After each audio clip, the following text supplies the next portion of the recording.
Bonjour à toutes et à tous, bienvenue en direct sur Grand Lille TV, 7h30, mercredi 4 avril. Et avant toute chose, voici vos conditions de circulation ce matin, journée de grève, vous le savez, à la SNCF, et journée difficile aussi qui s'annonce sur les routes, forcément un peu plus de monde certainement que d'habitude. Du monde donc ce matin, déjà des ralentissements sur la 25, la RN41, la 1, la 23 ou encore la rocade nord-ouest. Soyez prudents et patients au volant. D'autres infos aux routes bien évidemment tout au long de cette matinale sur Grand Lille TV. Les prévisions météo fait également à la une, pas de changement non plus, ou si peu. Un temps très agité, changeant, entre passages nuageux, averses et quelques rares éclaircies. Tout comme hier, on annonce également des orages en fin de journée et du vent de secteur sud-ouest, des rafales jusqu'à 50-60 km/h en agglomération lilloise. Les températures, elles se maintiennent, 14 degrés de prévu cet après-midi à Lille. Les prévisions complètes, bien sûr, après ce journal.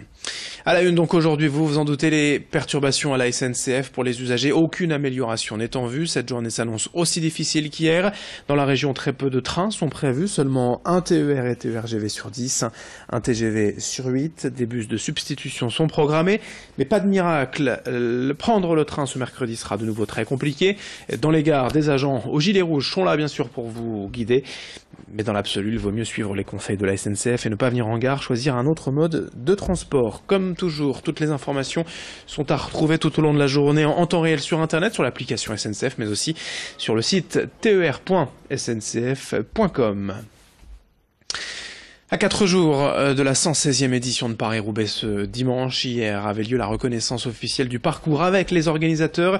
Les équipes d'ASO qui s'occupent également du Tour de France ont parcouru les 257 km ralliant Compiègne au Vélodrome de Roubaix, dont cette année 54,5 km de pavés répartis en 29 secteurs. Comme souvent, Christian Prudhomme, le directeur de course, et ses équipes se sont arrêtés quelques instants dans la trouée de Valère-Sarenberg.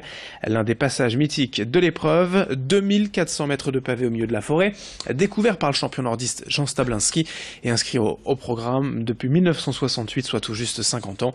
Explication sur place, notamment concernant les conditions météo, avec Christian Prudhomme, le directeur de course, au micro d'Idil Gunay.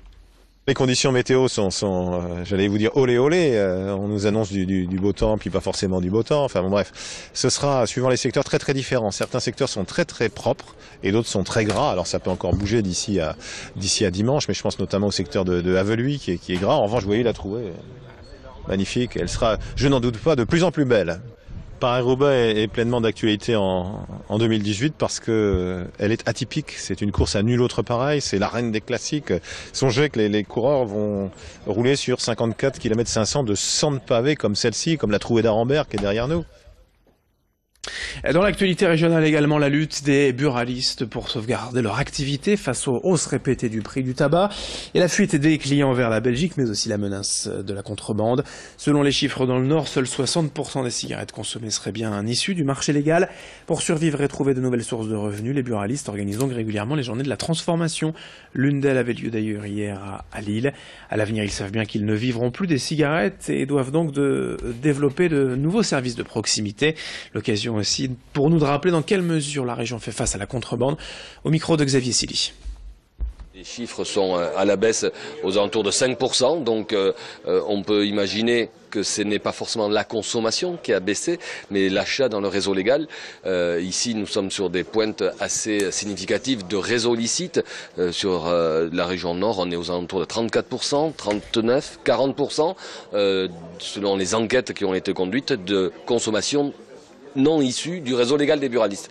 Donc si vous voulez une santé publique efficace, telle que le souhaite le gouvernement, il faut aussi que les contrôles et les frontières soient un peu plus étanches. Hier matin, le groupement motocycliste de contrôle des transports s'est déployé avec une vingtaine de gendarmes au CRT de l'Équin pour contrôler les poids lourds. C'est un secteur évidemment très fréquenté par les transporteurs routiers et le but est donc d'abord de vérifier les cargaisons, notamment la présence éventuelle de migrants, mais aussi les temps de travail, de conduite et de repos. Désormais, en effet, les gendarmes français peuvent directement verbaliser les chauffeurs étrangers en cas d'infraction. 764 PV et près de 110 000 € d'amende ont ainsi été dressés l'an dernier. En cas de refus, le véhicule peut être directement immobilisé. Explication complémentaire sur place hier matin au micro d'Idil Gunay. C'est beaucoup plus précis qu'avant, puisque justement, avec le chronotachygraphe numérique, c'est à la minute près. Donc vous vous rendez compte, une journée de 24 heures, lui, le numérique, détaille l'activité du chauffeur à la minute près. Donc il est clair qu'un chauffeur maintenant, pour tricher, ça devient de plus en plus compliqué. Mais nous relevons des fraudes, puisque justement ce chrono est précis, il est riche et intéressant de commettre des fraudes, par exemple en mettant un aimant et fausser les données de l'appareil. Mais nous pouvons aussi le constater, le relever, et là on rentre dans un cadre délictuel et les amendes peuvent monter jusqu'à 4 200 €. 7h35 en direct, en bref, à Lille, le festival Maximum débute aujourd'hui pour les enfants dès l'âge de 6 mois. Tout un programme de spectacles, de jeux, du théâtre, de la musique, de la danse et des ateliers à la Maison Folie d'Oisem. Et tout le programme en détail sur maisonfolie-lille.fr. À Villeneuve d'Ascq, le centre d'info jeunes organise aujourd'hui le forum Job d'été. C'est de 10h à 17h au Palacium. Une cinquantaine de recruteurs seront sur place pour proposer des postes dans le commerce, la restauration, la grande distribution ou encore l'animation. Dans le reste de ce journal, on évoque le gaspillage alimentaire. 176 collèges du département du Nord ont reçu dernièrement un gâchimètre à pain. Comme son nom l'indique, cette poubelle spéciale sert à mesurer chaque jour la quantité de pain jeté par les élèves à la cantine. L'idée, c'est donc de les sensibiliser au gâchis, de les inciter à consommer de manière plus responsable en prenant tout simplement moins de tartines chaque jour avant de s'installer à table. Ici, sur ces images à Orchy, au collège du Pével, près de 2 kilos de pain étaient auparavant jetés tous les jours, soit environ 1400 € perdus par an. Explication complémentaire sur place au micro d'Idil Gunaï. Le gâchimètre a une échelle et donc tout est mesuré quotidiennement et ensuite il y a un travail avec les équipes pédagogiques sur place sur leur propre consommation et donc de ce fait les comportements qu'ils peuvent adopter derrière.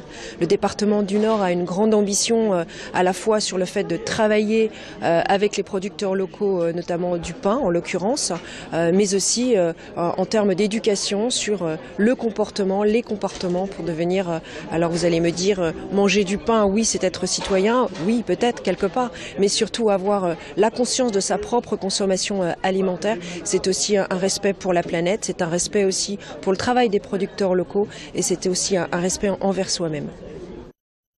7h37, fin de ce journal. Juste avant de se quitter, un coup d'œil rapide aux conditions de circulation ce matin. Forcément, les ralentissements habituels sur la 25, la RN 41, la 1, la 23, le secteur des 4 cantons à Villeneuve d'Ascq, la rocade nord-ouest vers Ouascal. Soyez prudents et patients en volant d'autres inforoutes. À suivre sur Grand Lille TV. Très belle journée à toutes et à tous.